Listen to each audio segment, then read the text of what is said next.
Okay. Now our next topic is agricultural diversification and market risk. Okay.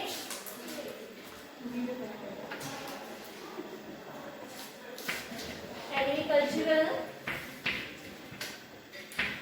diversification and market risk. Okay. This is our new topic.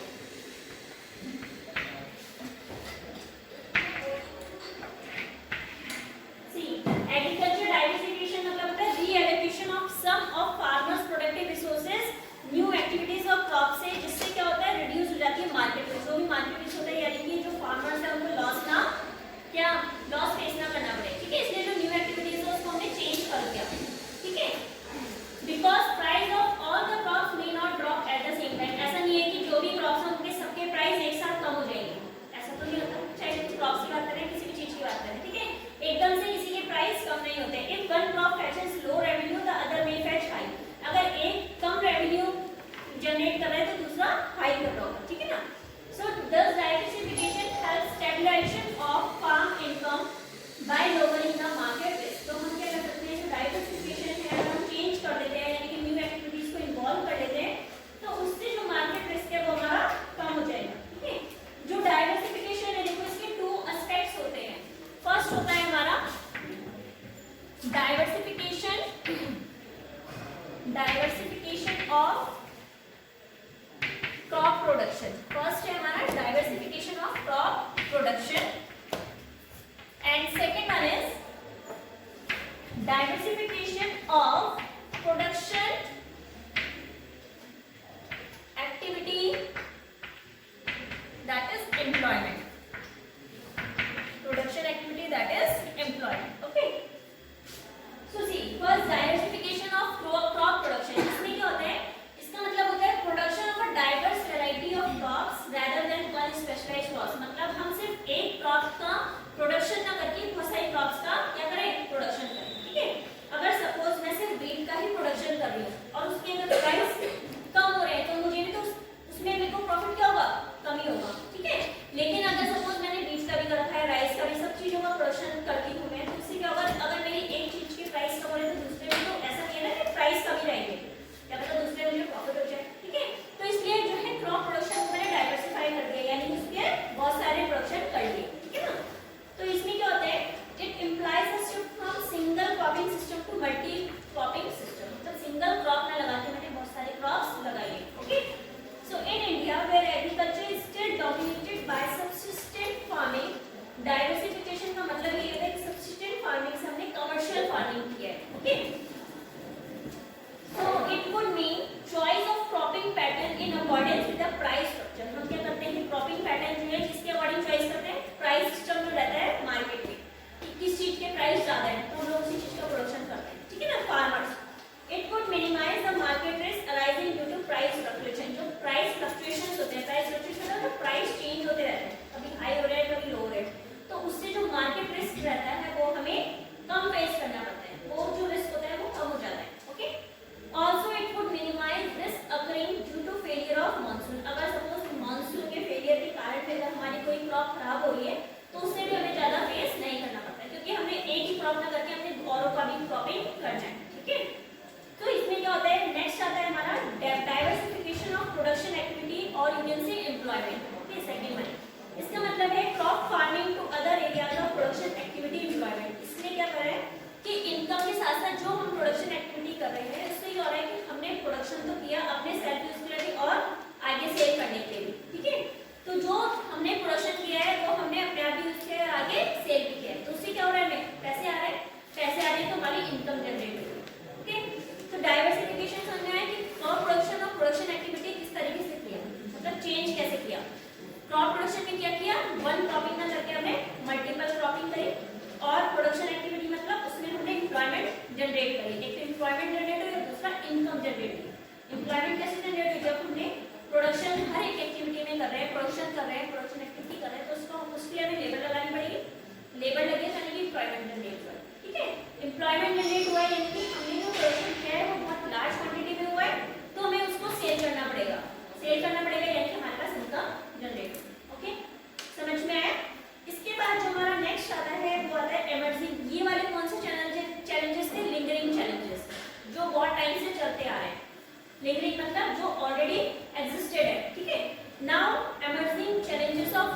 Development, emerging मतलब new challenges, कौन से new challenges हैं, ठीक है। तो next हमारा आता है इसमें emerging challenges. Next one is emerging challenges. दो चैलेंजेस बताए थे मैंने आप लोगों को, एक थे लिंगरिंग, दूसरे क्या थे एमर्जिंग, ठीक है।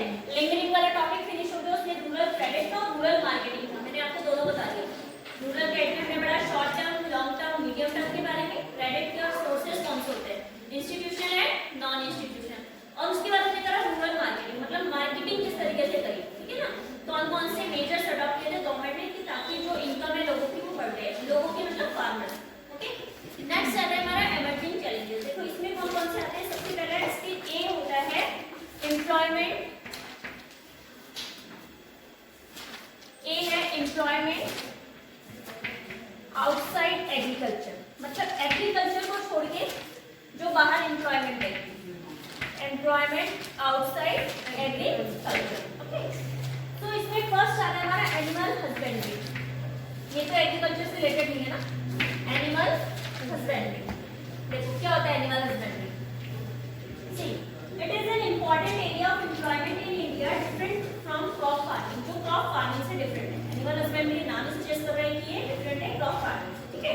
इसका मतलब होता है लाइफ स्टॉक फार्मिंग, जैसे आप लोगों को पता है कि जहाँ पे बहुत तरह के क्या एनिमल्स को पाला जाता है ना, जैसे डेयरी वगैरह देखिए ना, वो सारे हमारे क्या है एम्प्लॉयमेंट अदर आउटसाइड एग्रीकल्चर, मतलब एग्रीकल्चर से बाहर है, अलग है, ठीक है।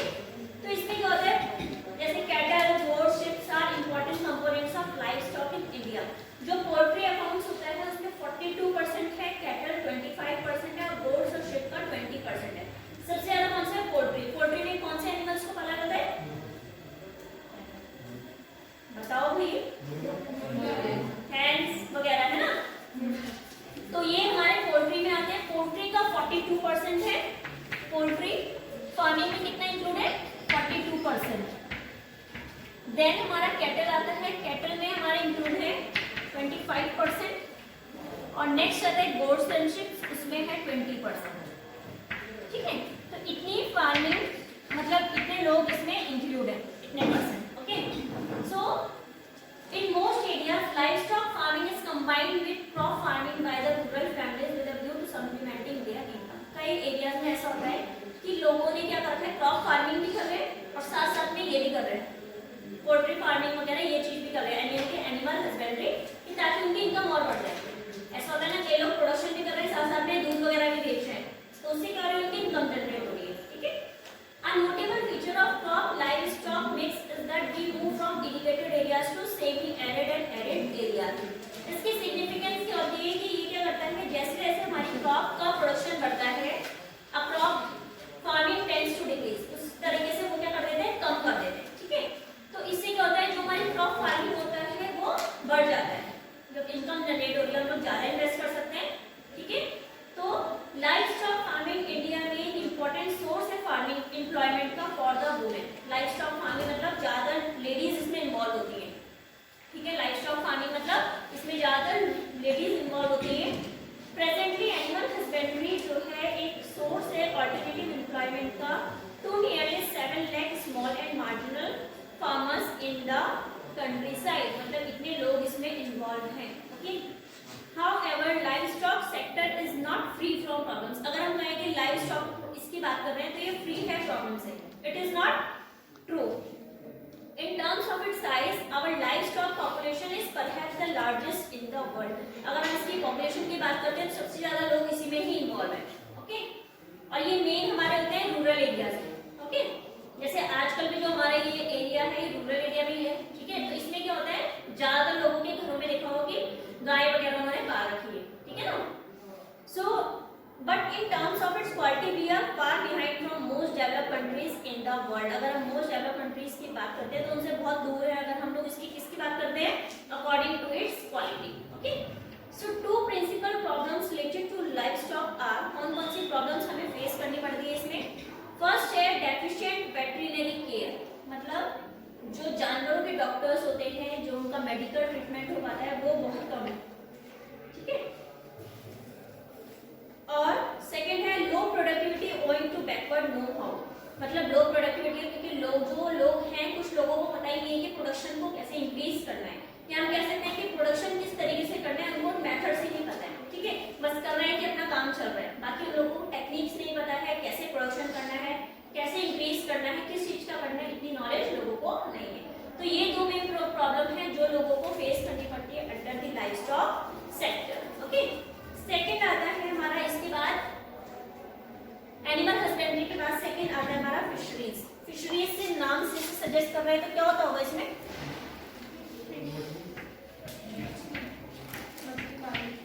फिशरीज। ओके, देखो fisheries Kerala, Maharashtra, Gujarat and Tamil Nadu are the principal states in India where fisheries is an important source of livelihood in the rural areas। मतलब जो मेन सोर्स है लाइवलीहुड का वो फिशरीज है, ठीक है ना। The fishing community in India depends almost equally on inland sources of marine sources of living। जो inland sources जैसे rivers हैं, lakes हैं, ponds हैं और streams हैं, और जो marine sources हैं इसमें क्या आते हैं हमारे seas and oceans। ओके, तो टुगेदर these sources चाहे inland की बात करें या फिर हम marine की बात करें, उन वो दोनों को मिलके जो बनती है उसको बोलते हैं वाटर बॉडीज। वाटर बॉडीज में सब आती है ना आपकी लेक्स है, रिवर्स है, ओशन, सी, सबको मिला के क्या बोलते हैं वाटर बॉडीज, जिसको हम बोलते हैं which are regarded as provider by the fishing communities, जो कि क्या है प्रोवाइडिंग। इन्हीं से जो हमें फिश मिलती है, फिश कहाँ रहती है, रिवर में, लेक में, सी, ओशन से में रहती है, ठीक है। So but fishing community continues to be as most backward communities in the country. मतलब ये जो फिशिंग कम्युनिटी की बात करते हैं तो ये हमारा कहाँ पाया जाता है, ज्यादा बैकवर्ड कंट्री, ठीक है। क्रेडिट फैसिलिटीज प्रोवाइड की जाती है फिशिंग कम्युनिटीज को कि ताकि वो जो है उनको जो डेब्ट होता है उससे बाहर निकल सके, उन लोगों को क्रेडिट फैसिलिटीज दी जाती है, या हम कह सकते हैं कि माइक्रो फाइनेंसिंग दी जाती है एसएचजी ग्रुप के थ्रू। एसएचजी मतलब सेल्फ हेल्प ग्रुप बनाया जाता है, समूह बनाया जाता है, उससे वो लोग लोन ले सकते हैं।